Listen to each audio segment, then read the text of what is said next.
हज़रत उमर बिन अब्दुल अजीज़, इराक में रहने वाली एक औरत थी। उस औरत का खामद फौत हो गया तो 5 बच्चियां यतीम थी। वो इराक से चली और जनाब उमर बिन अब्दुल अजीज़ के पास आई कि आप मेरी बच्चियों का वजीफ़ा लगा दें। वो कहती है जब मैं पहुंची ना यहाँ तो अब तो इस्तकबाल, आना जाना बड़े मामलात है। अब तो बच्ची की बारात आए और 5, 7, 10, 20 लोग दरवाजे पे खड़े ना हो तो बारात नाराज़ हो जाती है। कहते हमारा इस्तकबाल ही किसी ने नहीं किया। तो इस्तकबाल तो अब इस तरह है जिस तरह नशा नहीं होता, ये इस्तकबाल की हालत है, अमीरों से लेके गरीबों तक। मुझे पूछा ही नहीं, किसी ने कुर्सी नहीं दी, आगे नहीं बिठाया, ये वाला मामला है। और मैं मेरी तरह के लोग, नेक लोगों की बात नहीं करता। अब तो हम देखते हैं फलां मौलाना का इस्तकबाल हो रहा है, फलां के लिए लोग खड़े हो रहे हैं, नारे लग रहे हैं। और अब तो मैं देखता हूँ ऐसे ऐसे हाथ लहराते हैं सूफी और दरवेश कहलाने वाले, जैसे सियासी लीडर लहराया करते हैं। ये क्या तरीका हुआ? ये कौन सा तर्ज जिंदगी? मेरे नबी पाक सल्लल्लाहु अलैहि वसल्लम ने फरमाया जो ख्वाहिश करे कि मैं आऊँ और लोग खड़े हों वो तो जहन्नमी है, तो दोज़खी है। सारे वही तरीके हमें इख्तियार करते जा रहे हैं, वही प्रोटोकॉल है हर जगह। वो लोग जिनके दरवाजे खुले होने चाहिए थे वहां भी हर वक्त के लिए मामला तय हो गए। याद रखें मेरे नबी पाक अलैहिस्सलातु वस्सलाम ने जो तालीमात दी, हज़रत उमर बिन अब्दुल अजीज़ रहमतुल्लाह ताला अलैह। औरत कहती है मैं पहुंच गई, मैंने लोगों से पूछा घर कहाँ है, तो कहा वो जहां बोरी लटक रही है ना बाहर, टाट का पर्दा लगा हुआ है, वो हज़रत उमर बिन अब्दुल अजीज़ का घर है। कहती है मैं दरवाजे पे दस्तक दी, तो एक औरत ने दरवाज़ा खोला तो मुझे बीबी जान के अंदर बुलाया।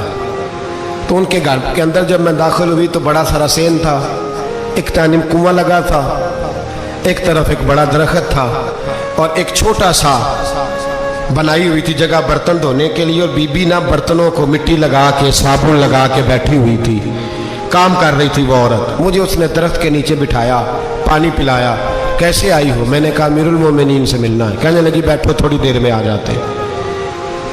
कहती थोड़ी, मैंने समझा घर की कोई मुलाजमा है, मैं बैठ गई। थोड़ी देर गुजरी, फिर दस्तक हुई। उस बीबी ने उठ के दरवाज़ा खोला तो जब वो शख्स अंदर आए तो कहने लगी बड़ी देर से बर्तनों को साबुन लगा के बैठी हूँ, कहाँ रह गए थे? कहती है वो साहब कहने लगे बस ज़रा मसरूफ़ हो गया था, दौड़े गए, कुएं से पानी निकाला, बीबी को दिया, उसने बर्तन धोए। कहती है फिर थोड़ा सा सिरका और एक रात की रोटी वो लाई, उस शख्स ने खाई। मैंने कहा कि ये दोनों घर के मुलाजम हैं, मियाँ बीवी काम करते हैं। जब वो खाना खा चुके तो वो औरत मेरे पास आई, कहने लगी उठ के मिल लो अमीरुल मोमिनीन से। मैंने कहा कौन अमीरुल मोमिनीन? तो कहने लगी कब से तो आए हैं, ये जिसने कुएं से पानी निकाला यही मुसलमानों का अमीर है, और ये जिसने दरख्त के नीचे बैठ के सिरके से रोटी खाई है यही है। ये फरिश्तों की दास्तान नहीं, ये वो लोग हैं। मैं रात को भी कह रहा था एक जगह पे कि ये लोग जो है ना जिनका आप रोज शिकवा करते हैं हुकूमतें बड़ी खराब हैं, ये कोई नहीं खराब, बिल्कुल खराब नहीं। जितने सियासी लीडर हैं सारे सही हैं। खराब वो लोग हैं जो इन्हें वोट दे के लीडर बनाते हैं, बिल्कुल खराब नहीं। मैं तो इनके हक में होता जा रहा। नाराज हो गए ना आप लोग?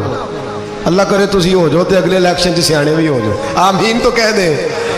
मैंने कोई मशवरा नहीं देना इसलिए कि मेरी नज़र में कोई ऐसा शख्स नहीं जिसके लिए मैं आपसे कह सकूं कि वोट दें। और हम तो ऐसी बात करें तो कई लोग नाराज़ होकर चले जाते हैं, लेकिन कोई परवाह नहीं, इसलिए कि ये दीन मेरे नबी पाक का दीन सिर्फ मस्जिद का दीन नहीं।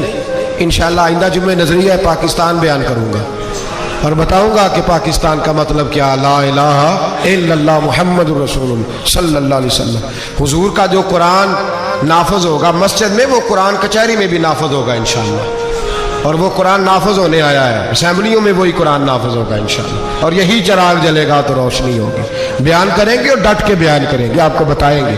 बस जो बात समझा रहा हूँ फिल वक़्त वो समझे, मुजरम वो नहीं जो बड़ा बन के लूटता है, मुजरम वो है जो उसको सपोर्ट करता है, जिसने उसे बड़ा बनाया है। ये याद रख लें, हमारी कोई बचत नहीं होगी, हमसे पूछा जाएगा।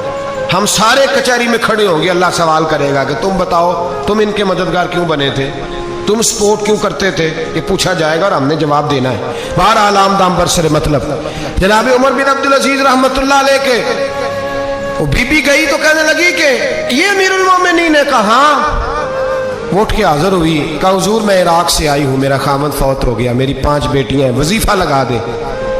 वो बीबी कहती है मेरा दिल था कि यतीम बच्चियों का 100 दिनार साल का लगा देंगे तो बड़ी बात है। कहती हैं जब मैं उनके पास गई तो हज़रत उमर बिन अब्दुल अजीज़ को बताया तो वो रोने लग गए और मुझसे माफ़ियाँ मांगने लगे। मैंने कहा हुजूर आप क्यों माफ़ी मांगते हैं? तो कहने लगे इसलिए माफ़ी मांग रहा हूँ कि तू मेरी रियाया में थी और तेरी 5 बच्चियाँ यतीम थी, तुझे खुद चल के आना पड़ा है। मेरा काम था तेरी खबर लेता, माफ़ कर दे अल्लाह की रज़ा के लिए। उन्होंने वजीफ़ा लिखना शुरू किया तो मेरी एक बच्ची का 1000 दिनार साल का लिखा। मैंने कहा अल्लाह तेरा शुक्र है। फिर दूसरी बच्ची का 1000 लिखा तो मैंने कहा अल्लाह तेरा शुक्र है। तीसरी का 1000, चौथी मैंने कहा शुक्र है। जब चौथी का लिखा तो मैंने कहा अल्लाह आपका इकबाल बुलंद करे, अल्लाह आपको हमेशा इसी तरह फलता फूलता रखे। कहते हैं जनाब उमर बिन अब्दुल अजीज़ ने कलम रख दिया, फरमाने लगे मैं 5वीं का वजीफा नहीं लिखूंगा, 4 बहनों से कहना बांट के इसे भी दे दे। कहा हुजूर क्यों? आप फरमाने लगे जब तक तू अल्लाह का शुक्र अदा कर रही थी मैं भी रब से जुड़ा हुआ था और अल्लाह से डर के लिख रहा था। अब तूने मेरी तारीफ की है, अब मेरी ज़ात आ गई है, अब मैं अगर ये वजीफ़ा लिखूंगा तो इससे अल्लाह राज़ी नहीं होगा, इससे मेरे नफ्स में रिया पैदा होगी। अब मैं 5वीं का नहीं लिखूंगा, जा और जाके इराक के गवर्नर को दे। बीबी कहती है मैं घोड़े पे बैठी और मैं चंद दिनों के बाद इराक पहुंची। जब सवेरे आके मैंने वालिए इराक को रुका दिया तो वो चीख मार के रोया। मैंने कहा क्या हुआ? तो कहने लगा बीबी आज रात को हज़रत उमर बिन अब्दुल अजीज़ का इंतकाल हो गया, फौत हो गया, तो इंतकाल कर गया। कहती मैं भी तड़प के रोई। मैंने कहा मेरी यतीम बच्चियों का क्या बनेगा? तो वो गवर्नर कहने लगा तेरे वजीफे जारी रहेंगे, तुझे मिलते रहेंगे। तो कहने लगी कैसे? कहने लगा मैं अगर तो गवर्नर रहा तो तेरा वजीफा जारी रहेगा और अगर गवर्नरी से उतर भी गया तो मैं ज़ाती तौर पे मालदार हूँ, फिर भी तेरी बच्चियों के माहाना पैसे पहुँचते रहेंगे। मैंने कहा तू क्यों देगा? कहती मैं रो पड़ा। कहने लगा अगर अमीर हजरत उमर बिन अब्दुल अजीज़ जैसे हो तो फिर अल्लाह गवर्नरों के दिलों में भी रहम डाल दिया करता है, फिर मेरे जैसे लोगों को भी वो बदल देता है। हजरत उमर बिन अब्दुल अजीज़ घर आए, 3 बेटियां थी। एक को आवाज दी वो आई तो उसने मुंह पे हाथ रखा है, दूसरी को आवाज दी वो आई तो मुंह पे हाथ रखा है, तीसरी को आवाज दी तो मुंह पे हाथ रखा है। आपने अपनी बीवी से कहा कि ये बच्चियां मुंह पे हाथ क्यों तीनों ने रखा हुआ, क्या बात है?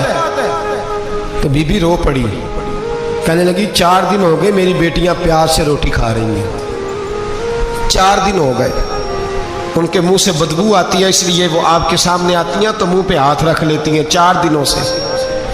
बीबी रो रही है, हजरत उमर जलाल में आ गए। आप फरमाने लगे तू ये रो रही है, तू रोई है, तूने मेरे घर में रह के अल्लाह की नाशुक्री की है, तू शुक्र अदा नहीं करती कि 3 वक्त प्याज और रोटी तुझे घर की 4 दीवारी के अंदर मिल जाता? रो रही है और मैं आ मेरे साथ बाहर निकल, तुझे वो लोग दिखाऊं जो झोपड़ियों में रहते हैं और मांग के खाते हैं, आ तुझे दिखाऊं। इतनी नाशुक्री कि घर के अंदर प्याज पहुंच रहा है, रोटी पहुंच रही है और तू कहती है मेरी बेटियां प्याज से खाती हैं, शुक्र कर फाके नहीं काटने पड़े। फिर अगले लफ्ज कहे तो रो पड़े। फरमाने लगे मैंने तो मुस्तफ़ा के वो हालात भी सुने हैं जिसमें कई दिन बीबी फातिमा ने फाके किए, तू घर के अंदर प्याज पहुंच रहा है, तू अभी भी। सादगी, आजिज़ी और कनात नेमत थी इन लोगों की। हमारे यहाँ रोज शिकवा है, किस बात का? गाड़ी कोई नहीं। रोज रोना है, किस बात का? बंगला कोई नहीं। रोज रोना है, किस बात का? बैंक बैलेंस कोई नहीं। 10 जोड़े क्यों नहीं ईद पे आए? और ये सिर्फ औरतों का मसला नहीं, हमारे अंदर भी ये बात बदरजे औला। हम रोज अपने आप को मिस्कीन कहते हैं, गरीब कहते हैं, लाचार कहते हैं, मजबूर कहते हैं। कभी देखो जो झोंपड़ियों में रहते हैं, कभी पलट के देखो लोगों की तरफ जो पैदा हुए तो आंखें कोई नहीं थी, हाथ कोई नहीं थे, पैर कोई नहीं थे। वो देखो जो पैदा हुए तो सर पे बाप का साया कोई नहीं था।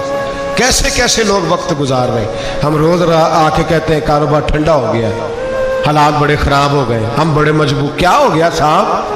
अल्लाह के दिन है, सारे अल्लाह के दिन है। मसल अच्छा है ना फिराक अच्छा है, यार जिस हाल में रखे वही हाल अच्छा है।